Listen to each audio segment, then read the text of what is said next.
this is a video I thought I'd never be doing. Oh man, oh man, oh man, where do I begin?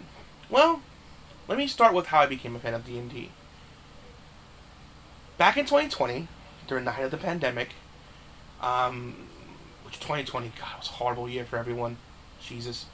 And my friend was like, hey, listen, why don't you go to a D&D session with me? Just get out of the house, wear a mask, of course, come in the house, and let's do a D&D. I want you to come to a D&D session just to get your mind off what's going on with the world. I went.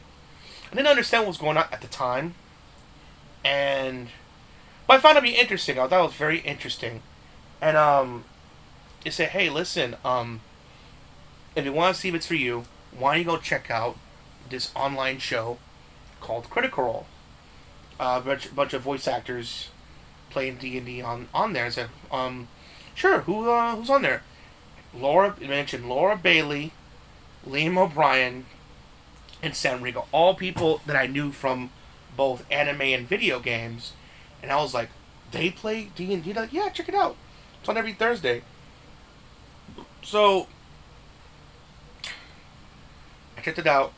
Tried to check out the first episode of Campaign 1 Vox Machina, but unfortunately the first episode, the audio was kind of messing up. Later on, as I went back to it, I'm up to episode 56, just in case you're wondering. They fixed it, thankfully, but it wasn't the case. I thought it was the way the entire episode. Thankfully, that wasn't the case. So I checked out Campaign 2. Glad I did. When Matthew was describing the scene when, like, the circus was being under attack by this monster, and Caleb was using this magic crystal to use magic against the creature, I saw it on my head. I was like, oh, okay. I figured it out. It's theater of the mind. And I quickly became a fan of it almost immediately. Funny enough, Caleb ended up being my favorite character of that campaign, funny enough. I love it. I finished all of Campaign 2, up to date with Campaign 3. I'm a good chunk of into, like I said, Campaign 1. So, this is an Ashton Greymore shirt from the Bell's Hells. As you can tell, I'm a D&D fan. I've been a fan for 2 years, going on 3, since I started back in 2020. And not only am I'm currently doing a campaign. You want to check out my character, what he looks like, and what I'm doing currently, check out my Instagram. Look up Pixie Dust, the Pixie Dust campaign, and you're gonna see that's I'm a part of that group. And also, I'm DMing a game for my friend Koopa, doing a thing called Exandria Tales, which is like you can say the Dragon Ball GT of Exandria. They meet characters from the world of the world of Critical Role within the campaign. I met like a few here and there, and the point is, being a character and being a DM is a lot of fun. I have a great time. I love the hobby. I see why I got so popular, and it's so unfortunate. Because now we're getting to the main issue while we're making this video, that Wizards of the Coast / Hasbro wants to get greedy and ruin it for everyone. If you're wondering what's going on, here's the 101. So they come out with D&D 1. These are leaked documents. It's not official. It's a leaked document, but what makes it bad, they're not coming out or getting ahead of it and trying to explain, no, this is not the case. No, this is not what's going to happen. Please remain calm. They're not doing any of those things whatsoever. So, how do you expect people to react? You know what I mean? So, the new policy is, let's say, for example, let's use Critical Role, for example. They made a recent book with Tal'Dorei Reborn. D&D, on the new rules, D&D, Wizards of the Coast, I should say, Wizards of the Coast, get a percentage from the money. You make, I think, $750,000 or more, you have to pay a percentage to Wizards of the Coast. Which,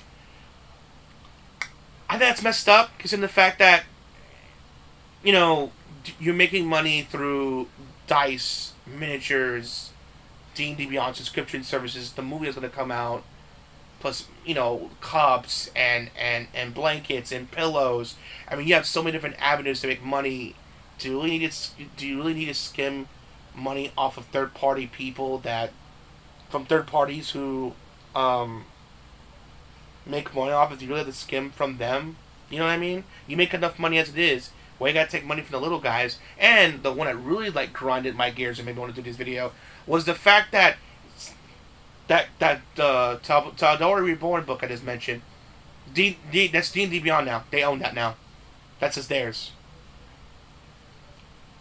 And I'm like, that sounds, and I'm gonna come off as ignorant. I don't know the rules. Maybe I come off as ignorant but what to say. If I do, I apologize. But to me, that sounds very fucking illegal. You can't just like take something and say that's mine. You can't do that because I know if I try to make a Star Wars movie that says Star Wars and try to make profit of it, I'm gonna get sued by Disney, and rightfully so, because that's not mine. You know what I mean? You can't just take something, and even if you could, let's say for the sake of argument, you could. What makes you think fans are gonna be okay with that? You're finally mainstream. You're finally popular, thanks to people like Guinea D on YouTube. I think Level XP to Level 3 is another YouTube channel that's great with D&D stuff. Of course, Critical Role, and then like fans like shilling out a whole bunch of money to make Legend of Vox Machina be a thing, to the point that Amazon came on board, gave them money to do a season 2 and a season 3 because it's doing so damn well. And it's coming out right on the corner of January 20th. I cannot wait for season 2 of Legend of Vox Machina. Not only that, you got a movie coming out in April, so it's thanks to fans like the critters like from Critical Role, and then people who watch Stranger Things who got into it because of because Stranger Things had D&D elements to it, or the YouTubers I mentioned. They're the reason why the community blew up the way it did, and now it's mainstream, and now in the mainstream conversation to where I've seen like not only books get re-released but like merchandise get re-released. Old games like the Baldur's Gate games getting re-released because thanks to Critical Role and the YouTubers online and the online discourse for D&D's gotten more popular.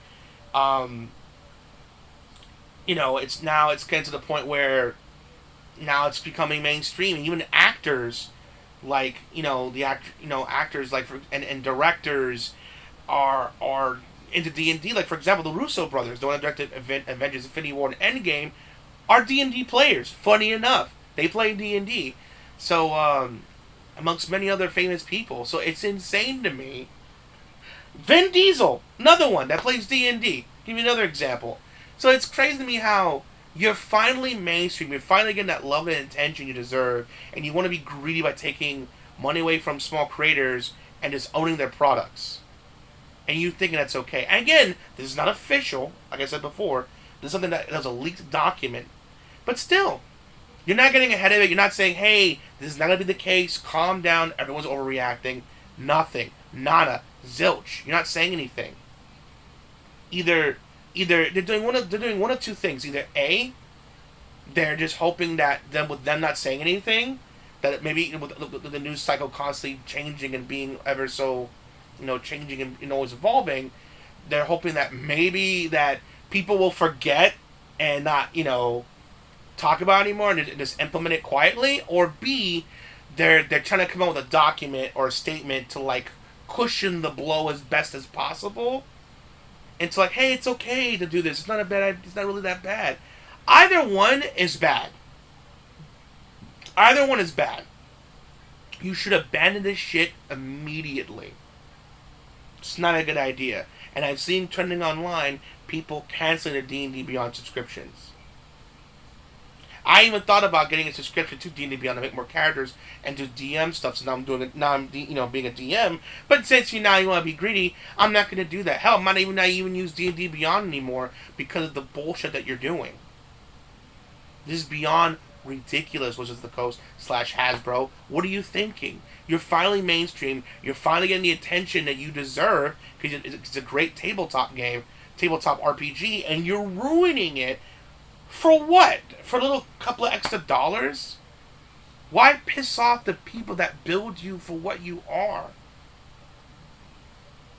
I mean, when you try to change things for the worse, that's why everyone hates the fourth edition of D&D. People hated that crap. It nearly destroyed D&D. 5e, yeah, it struggled, but thanks to Critical Role and others, they made that popular, made that work, and made D&D popular and mainstream, and you're just ruining it. You're ruining it for greed. Stop doing this. Whatever you're doing, stop. Do not go through with this. It's bad enough you fucked over Magic fans with that $1,000 special edition crap. Oh my god! I'll put a link in the comment section below if you want to know what that's about. And I'm sure you know, but for those of you who don't, Christ. And then now this crap? Come on, Hasbro, like, and slash Wizards of the Coast, what are you thinking? Why are you fucking and ruining, messing with something that shouldn't be messed with? You know the old saying, if it ain't broke, don't fix it. And now you're trying to fix something that doesn't need to be fixed, and all you're doing is pissing off fans, and now you're losing subscriptions. And people are even talking about boycotting the movie, which makes me sad because I'm looking forward to this D&D movie, and now I don't know if I don't know whether or not I could support it or not because you guys are freaking being greedy assholes. Guys, tell me your thoughts in the comment section below about this crazy situation that it's insane to me. Just saying that they're even doing this, they're even considering this. This is stupid, beyond stupid. Tell me your thoughts in the comment section below. I definitely, guys, want to hear your thoughts on this matter. For those who are in the D&D space like me, or the outsiders, I want to hear you guys' thoughts on this. I want to get your thoughts on your concerns, everything. I want to hear you guys' thoughts on this. I'm very, very curious. Thank you for watching. Thank you for liking, subscribing. What a way to start the new year, man. D&D's finally getting all the love and attention it deserves, and now we're like, we want more money and we want to own stuff. I'm like, oh yeah, because this is totally not going to backfire. Totally. It's backfiring hard, boys. It's time to pull out and reverse course immediately, because it's not going to end well. Alright, guys. Peace out. Have a good one.